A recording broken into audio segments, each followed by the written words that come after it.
Bismillahirrahmanirrahim. Hello everybody. Are you fine? I hope so. Today we are going to start our class as an introductory class for English BPAS 5 to 15 jobs by IBM. These are our course outlines: reading comprehension, error detection with explanation. We will explain it. Syntax means sentence structure, correct spelling, preposition, synonyms and antonyms.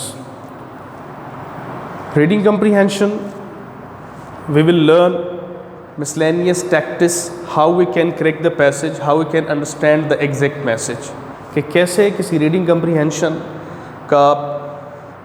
को समझा जाए कि ये किस तरह के सवाल हैं और किस तरह से हमें मिलेंगे। पहली चीज़ें क्या हैं रीडिंग कम्प्रीहेंशन के बारे में? बहुत सारी टेक्निक्स हैं, लेकिन उनमें से एक टेक्निक्स आप ये भी याद रखिएगा कि आपने थोड़े वक्त में रीडिंग कम्प्रीहेंशन को क्लियर करना, क्योंकि एग्ज़ाम में वक्त बचाना बहुत इंपॉर्टेंट होता है।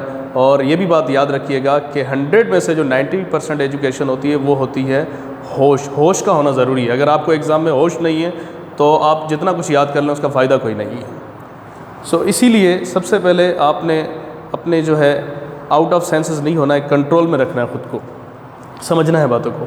सबसे पहले आप रीडिंग कम्प्रीहेंशन के पैसेज को छोड़ के डायरेक्ट क्वेश्चंस पढ़ें। जब क्वेश्चंस आपके माइंड में होंगे उस हिसाब से ही आप पैसेज को पढ़ेंगे। ये चीज़ भी आपके लिए बहुत आसानी पैदा करेगी पैसेज को करेक्ट करने में। दूसरी जो चीज़ है एरर डिटेक्शंस।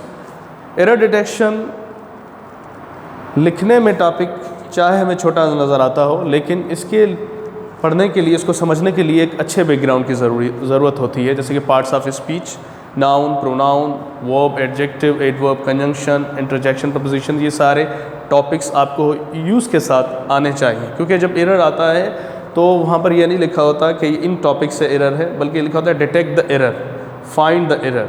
इस तरह की स्टेटमेंट होती है।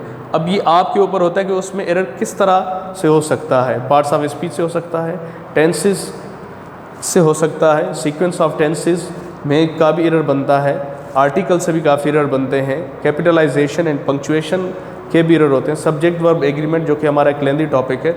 इसमें से अक्सर चाहे वो SPSC हो, FPSC हो, IBA हो, NTS, दूसरे जो मिसलेनियस एग्ज़ाम होते हैं सबसे टेस्ट बनते जो है डिटेक्शंस में से बनते हैं, एरर्स बनते हैं।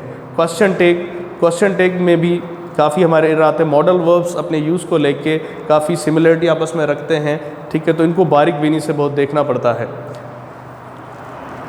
And regard after this there is sentence structure.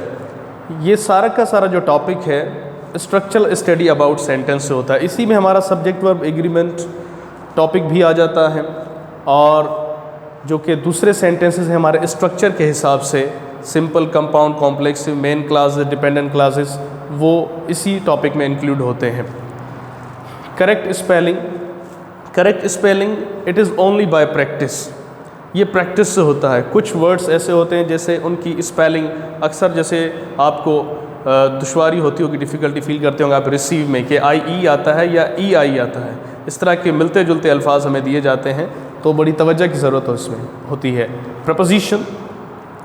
Preposition एक बहुत ही इम्पोर्टेंट टॉपिक है। हर एग्ज़ाम में कोई ऐसा एग्ज़ाम नहीं है, चाहे वो जितना छोटा एग्ज़ाम हो, जितना बड़ा एग्ज़ाम हो, लेकिन प्रपोजिशन का उसमें एक अपना ही रोल रहा है। इसे जानना भी बहुत ज़रूरी है। Preposition of time, place, direction and movement. जिस तरह के एक प्रपोजिशन है ऑन, तो ऑन को आप प्रपोजिशन ऑफ प्लेस के तौर पर भी इस्तेमाल कर सकते हैं, ऑन को आप प्रपोजिशन टाइम के तौर पर भी इस्तेमाल हो सकता है। इसके अपने यूज़ हैं, इसी तरीके से इन है, और इसी तरीके से इनटू जो कि है मूवमेंट के लिए इस्तेमाल होता है, डायरेक्शंस के लिए भी ये इस्तेमाल होते हैं। By the way different use हैं, वो हम इन द एक्सप्लेनेशन में इंशाल्लाह उसको क्लियर करेंगे। Words followed by appropriate prepositions are fixed preposition. कुछ ऐसे वर्ड्स होते हैं जैसा कि अबाइड बाय, अब्जॉर्ब इन, ठीक है, तो कुछ वर्ड्स के वर्ब्स के साथ फिक्स प्रपोजिशन होते हैं। वर्ब्स, नाउन, एडजेक्टिव्स कुछ ऐसे हैं उनके साथ फिक्स प्रपोजिशन होते हैं। वो प्रपोजिशन हमने बाय प्रैक्टिस ही याद करने होंगे। Synonyms, you know, words have similar meaning. Antonyms, words have opposite meaning. It is a part of vocabulary. इंशाल्लाह we will cover it.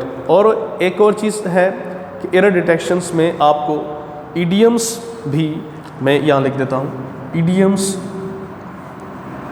और प्रोवर्ब्स से भी गुजरना पड़ता है।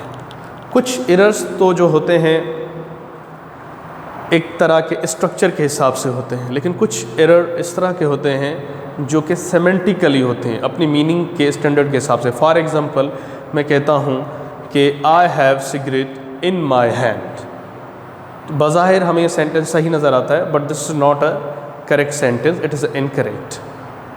Instead of saying that I have a cigarette in my hand, आपने कहना है कि I have a cigarette between my fingers, जो कि एक एप्रोप्रिएट यूज़ है, मीनिंग के एतबार से भी बिल्कुल ठीक है।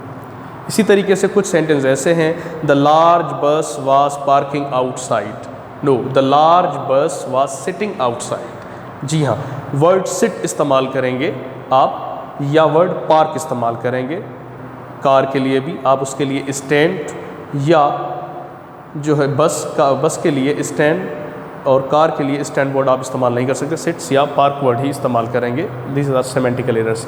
ईडियम्स के हवाले से जो मैं आपको बता रहा हूँ, कुछ लोगों को जैसे हमें लगता है कि early bird catch the worm, ठीक है, बज़ाहिर हम कहते हैं कि अर्ली बर्ड जो है वो सिंगुलर सब्जेक्ट है, कैच ठीक है, उसके SEIS लगेगा अकॉर्डिंग टू प्रेजेंट इंडेफिनेट, लेकिन आप स्ट्रक्चर के तौर पर इसे सही कहेंगे, लेकिन ये एक ईडियम्स है, ये एक प्रोवर्ब है, ठीक है। तो ये यहाँ पर early birds catch the worms, इस तरह से सेंटेंस सही होगा।